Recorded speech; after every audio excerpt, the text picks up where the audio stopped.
നല്ല വിളഞ്ഞ കാ നോക്കി 5 കായ എടുക്കണം. അത് നല്ല വൃത്തിയായിട്ട് തൊലിച്ച് മാറ്റി വെച്ചതിന് ശേഷം ഒരു പാത്രം എടുത്ത് നന്നായി നുരുനുരുനുരുകാ അരിയണം.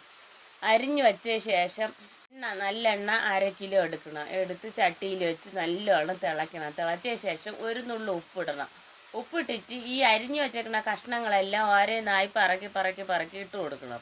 കിലുകില ആവണ സമയത്ത് എടുത്ത് മാറ്റി വട്ടിയിലേക്ക് വരി വയ്ക്കണം. വീണ്ടും അങ്ങനെ ഇടുമ്പോഴത്തേക്ക് നല്ല കിലുകില ആവണ സമയത്ത് എടുക്കുക. അപ്പോൾ നല്ല തന്നെ പൊരിഞ്ഞ് നല്ല പൊരിഞ്ഞ് വരും.